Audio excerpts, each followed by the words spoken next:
Vamos lá para o nosso quadro, o assunto é aqui na tela da Band.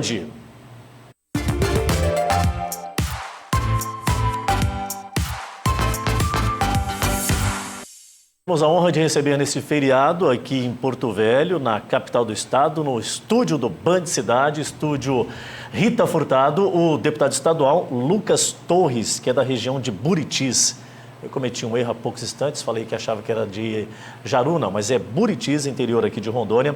E o deputado vem da área da segurança pública, é delegado já por 12 anos, sempre morando lá em Buritis. Satisfação, o deputado, recebê-lo aqui. Muito boa tarde. Satisfação toda minha, muito boa tarde. Quero agradecer a Bandeirantes pela oportunidade de estar aqui, tendo esse bate-papo com a nossa população de Rondônia e parabenizar a Bandeirantes também por valorizar seus artistas regionais. A gente tem esse comprometimento muito forte. Aqui, né? Ficou só na vontade de ver aí o resto do clipe. Né? Daqui a pouquinho exclusivo, a gente vai mostrar na íntegra. Ela vem aqui no estúdio do programa também, bater aquele papinho. Sem sombra de dúvida, a gente fica muito orgulhoso de termos talentos assim. Deputado, o senhor é da Segurança Pública, o senhor é delegado, né, de carreira? Sou delegado da Polícia Civil há 12 anos, inclusive durante toda a minha lotação, estive lotado na cidade de Buritis, a cidade pela qual me elegi, é claro, juntamente com alguns outros municípios que nos apoiaram muito, principalmente no entorno. Eu sou cearense, nascido em Fortaleza, mas já sou rondoniense, porque me criei em Porto Velho. Vim para cá aos 9 meses de idade, morei em Porto Velho, fiz faculdade. É nascido só no Ceará. É rondoniense. Não deu tempo nem de aprender a falar o pai e manhã. Mas já sou rondoniense de criação e grande parte da minha vida em Porto Velho. Aqui morei até os 23 anos, quando passei no concurso e aos 24 fui morar em Buriti já como delegado da Polícia. Se formou aqui em Porto Velho? Formei aqui na escola. Prestou concurso e atua na faculdade, em Rondônia. Exatamente. O concurso, a vida pública me levou para Buritis.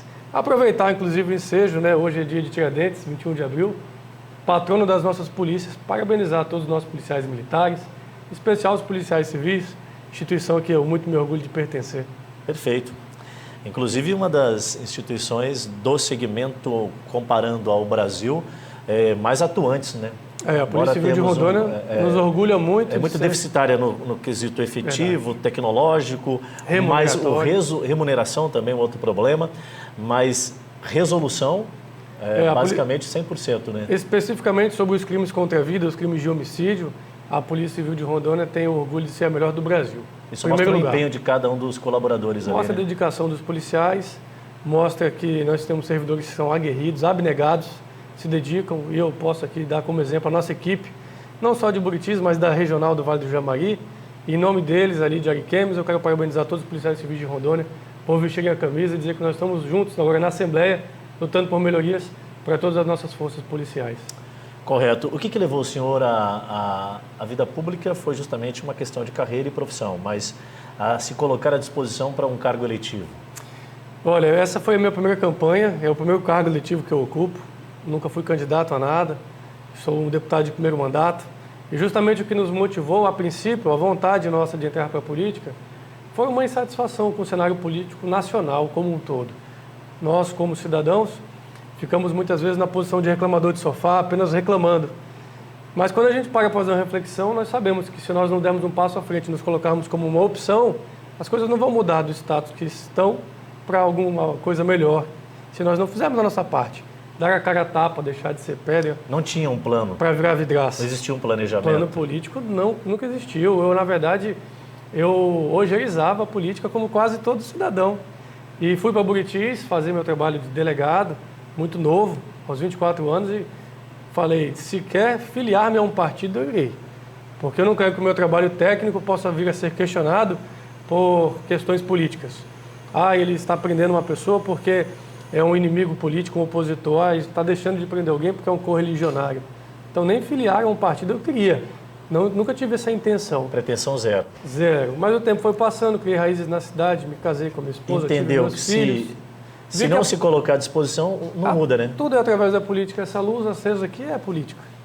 Através da política que as coisas acontecem. E se nós não nos colocarmos como opção, nós perdemos até quase que o direito de reclamar. A gente tem que fazer alguma coisa. É verdade. E nessa mesmo que eu não seja um candidato, que eu não me coloque à disposição, eu tenho que pelo menos me despertar um pouco mais para entender como é que essa roda aí gira, né? Não que todo mundo precise ser candidato. Mas participar efetivamente, né? saber Acompanhar o trabalho. Estar presente nas discussões políticas, ir em reuniões. Não se omitir, né? Exato. Para que também saiba como votar, porque hoje é uma grande questão, é importante as pessoas entenderem.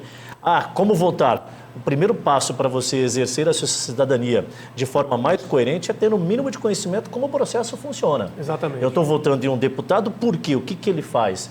Né? Qual é o papel dele? Então é extremamente necessário que a gente saiba o básico. Eu quero dar um passo a mais aqui, não só votar. Saber votar é super importante, mas fazer campanha também.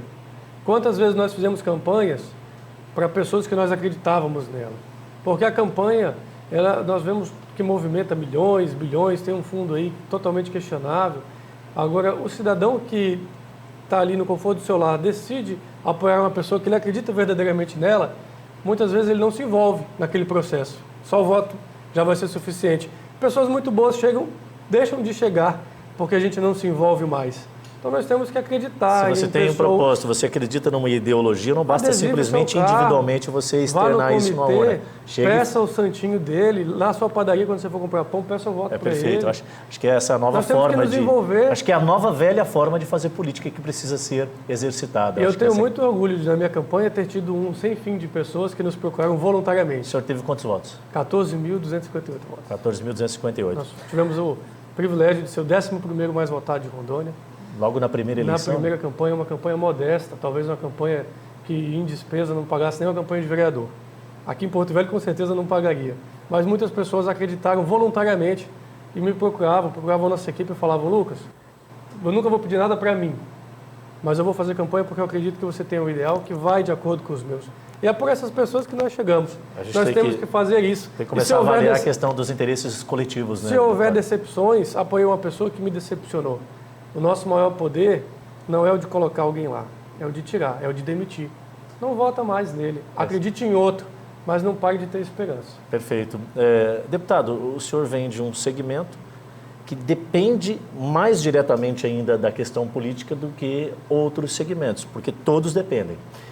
Hoje o senhor está na condição de político, há 90 dias basicamente. Isso. Queria que o senhor desse para nós aqui um panorama da impressão que está tendo de como funciona, embora tenhamos uma renovação considerável. Certo.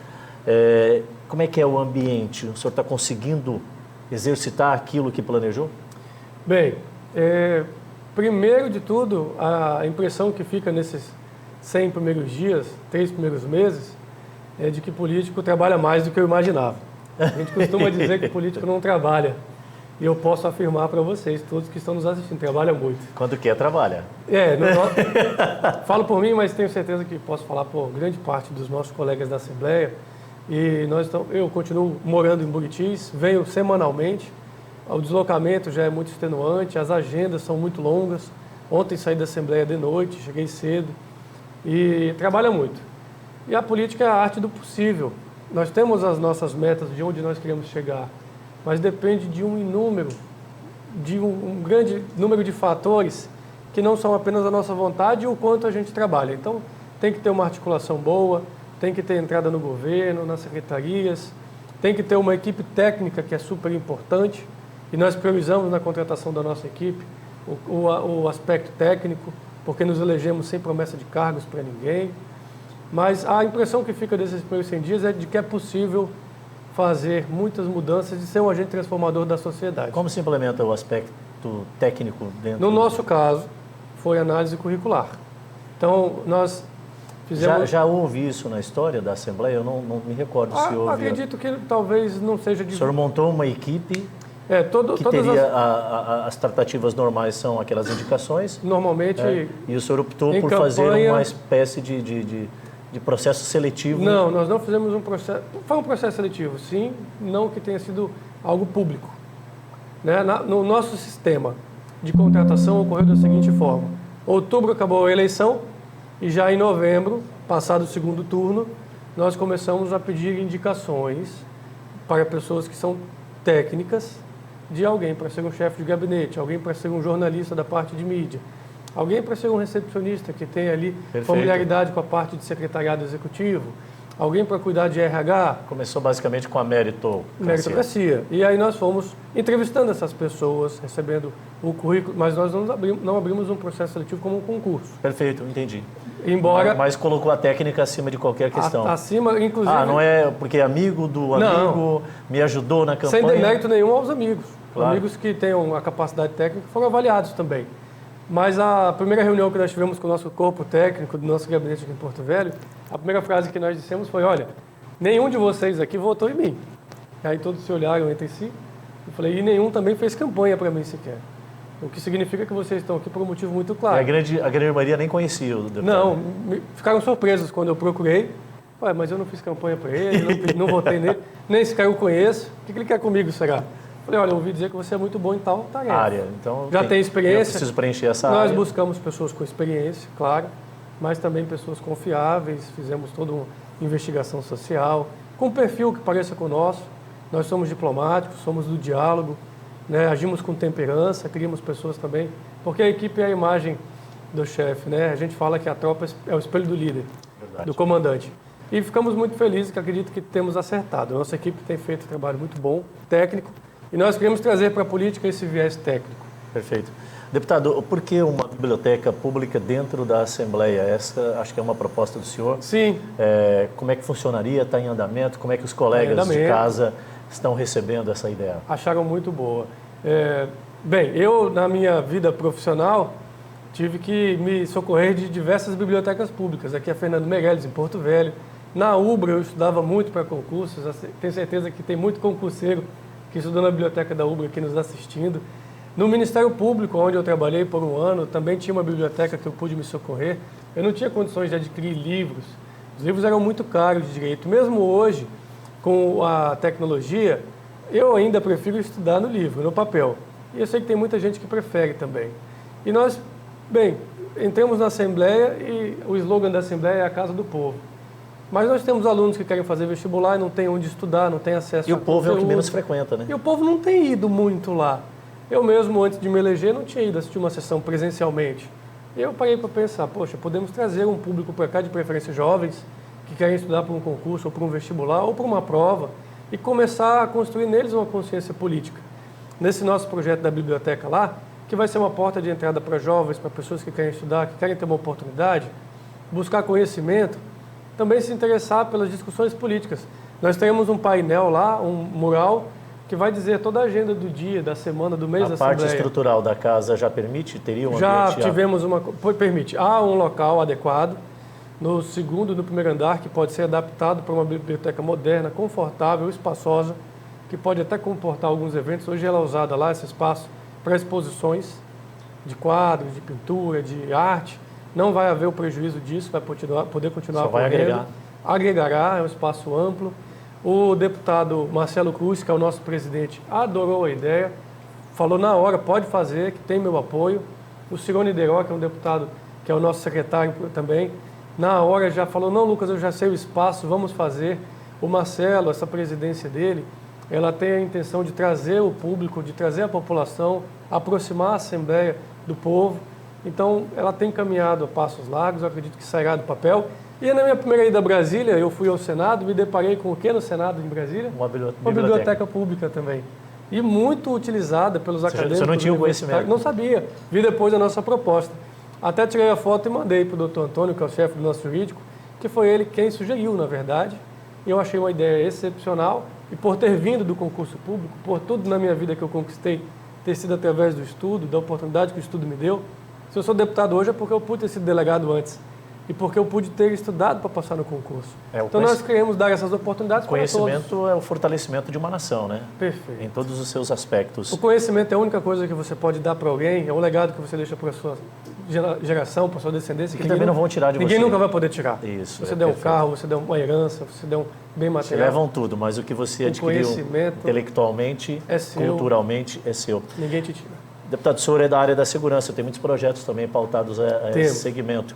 Lamentavelmente, nós temos, nos últimos dias, nos deparado com tragédias envolvendo ambientes escolares. Verdade.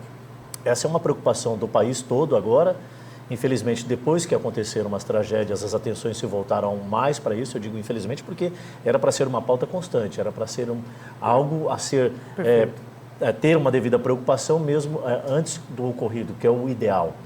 O senhor tem debatido também sobre essas questões. O que está sendo discutido para aprimorar a segurança e não só a segurança, a sensação de segurança, sem criar um ambiente de terror também, um clima que assuste e que iniba a participação efetiva da família e dos próprios alunos a frequentarem uma sala de aula. Perfeito. Esses incidentes que ocorreram nos fizeram voltar todos os olhos da nossa sociedade, das instituições, das nossas organizações, sociedade civil, para esse debate da segurança nas escolas. E é um tema profundamente complexo. Nós sabemos que não existe uma única medida mágica que você vai adotar que vai resolver o problema da noite para o dia. E aí é difícil a gente discutir do ponto de vista abstrato, porque é melhor que a gente faça por estudos de caso. Então, há exemplo do que ocorreu em Blumenau. A nossa Assembleia em Rondônia já aprovou diversos projetos. Mas, assim, isoladamente eles resolveriam o problema? Talvez não. Vamos colocar cerca elétrica. Às vezes ele entrou pela porta porque não tinha um detector. Tem um detector, mas ele pulou o muro. Então, nós precisamos discutir como um todo e partir também do ponto de vista de que a escola tem que ser um ambiente agradável para o aluno. Nós temos que ter também a segurança interna, mas sem ter aquele caráter opressor. Temos que ter um psicólogo, temos que identificar os alunos que podem ser potenciais ofensores, que estão sendo vítimas de bullying ou não, por que está motivando isso a levá-los. E no focar caso que um pouco mais nessa ação também, de entender o que provoca a ação da do causa, indivíduo, não né? só a consequência. Perfeito. Mas nesse caso que nós estamos falando, não foi um aluno, foi um maior de idade. Não é que aí já envolve uma discussão do processo penal como um todo, porque tinha passagens pela polícia e não ficou preso, não podia estar no ambiente em sociedade, enfim. É complexo. Justamente por ser complexo, nós estamos propondo, fica o convite aqui a toda a sociedade, quem puder participar, as instituições já estão sendo convidadas, para o dia 27 de abril, às 9 horas, na Assembleia Legislativa, uma audiência pública, para que nós possamos discutir as providências que já foram adotadas. 27 de abril, às 9 da manhã. Às 9 da manhã. Fica o convite, estamos propondo juntamente com alguns colegas deputados, para que a Assembleia seja palco dessa discussão, porque nenhum lugar melhor do que a Assembleia para que a gente possa reunir todas essas boas práticas que já vêm sendo implementadas por alguns municípios, pelo Estado. Quero parabenizar aqui o governador Marcos Rocha, o secretário Vital de Segurança, pelo trabalho que vem sendo feito, uma repressão muito rápida a qualquer notícia de ameaça, tem tido uma resposta quase que imediata. Quero parabenizar a Polícia Militar também por ter feito esse trabalho de presença nas escolas e a Polícia Civil, que é a minha instituição, tem dado uma resposta, o doutor Samir, delegado-geral, o SUAME aqui em Porto Velho, um delegado que tem feito todo um trabalho de analisar essas denúncias de inteligência, pedido de buscas e agido com muita celeridade. O importante é que nós voltemos a ter paz e tranquilidade com os nossos filhos quando eles vão para as escolas. Os nossos jovens, era o momento de sossego do pai, na pandemia nós não víamos as horas das aulas voltarem, de ter um pouco de tranquilidade. Sabia que o aluno estava na escola, você podia estar tranquilo, ele estava aprendendo, né? Ele estava estudando e você tinha como se concentrar no seu trabalho, fazer uma atividade. Hoje a gente está com medo de que eles vão voltar para casa em segurança, um desespero, quase que uma histeria coletiva.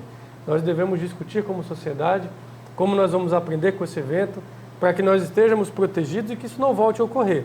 O Brasil é um país pacífico, de pessoas de bem, que nós não somos acostumados com tragédias assim, como nós vimos aí pelo resto do mundo. Nós temos que entender o que está acontecendo e corrigir isso antes que isso vire uma coisa endêmica. Eu quero crer, tenho fé em Deus, que vamos conseguir como sociedade vencer esse obstáculo. Perfeito. Deputado, eu queria avançar bastante na conversa, mas infelizmente o tempo não permite. Agora meio-dia, já? 45 minutos, infelizmente. Queria falar sobre as pautas mais relevantes que a Casa de Leis precisa retomar, o que deve ser feito ainda neste ano. O ano passado, um ano de eleição, acabou comprometendo muito a atividade da Casa. Enfim, mas eu queria já estender o convite para o senhor retornar outras vezes. Obrigado, eu faço questão. Dizer que é uma satisfação recebê-lo, parabenizá-lo. Obrigado. O senhor continue avançando nas pautas e contemplando a população em geral, não só Buritis, né? Porque o senhor é deputado do Estado, embora tenha o seu reduto focado em Buritis, mas as ações são para o Estado. Muito obrigado. Com certeza. Inclusive, já pegando esse gancho do finalzinho, é uma ação que nós fizemos recentemente sobre esse tema da segurança nas escolas e que contempla todo o Estado de Rondônia, todas as nossas crianças, os nossos jovens, os nossos professores técnicos das escolas, foi a indicação ao governo que adote esses totens de segurança que já estão aqui em Porto Velho e em algumas outras cidades do interior, em todas as escolas públicas da rede estadual. Então, à medida que nós sugerimos ao governo, tenho certeza... Esse totem tem um acompanhamento, ele dá uma resposta rápida? Esse totem ele tem software de identificação de reconhecimento facial, ele tem um botão chamado botão do pânico, você aperta ele, a polícia militar fica sabendo que foi acionada. Aciona rapidamente uma unidade? Perfeito. Ele está pegando ali imagens em tempo porque real. A gente ainda não falou muito detalhadamente sobre a ferramenta e às vezes ela é muito mais do que simplesmente mais um motivo para que nós parabenizemos o nosso governador porque tem e resposta, o nosso secretário de Segurança. É uma ferramenta excelente, ela tem um caráter inibidor por si só, a própria presença dela ali já inibe a ação de marginais e ela tem uma empresa que dá manutenção, então ela não tem essa despesa do custeio. Já está tudo englobado. Está tudo dentro do processo. É uma medida excelente para a gente ter mais segurança nas nossas escolas. Pois é, perfeito. Se o governo federal tivesse mandado um din-din a mais, daria para ampliar isso aí, né? Eu vi o secretário falando que acho que a possibilidade de liberação de 3 milhões para a implementação da segurança, justamente focando nessa questão do ambiente escolar, mas 3 milhões de reais para investir em tecnologia para um estado que tem 52 municípios é complicado. Mas, deputado, muito obrigado pela vinda, um bom final de semana, um bom feriado. À disposição, um bom feriado, fiquem todos com Deus. Satisfação, tá certo? Deputado estadual falando conosco aqui, Lucas Torres, lá de Buritis, mas é cidadão de Rondônia, né? Delegado por carreira e atualmente está na condição de deputado estadual. No assunto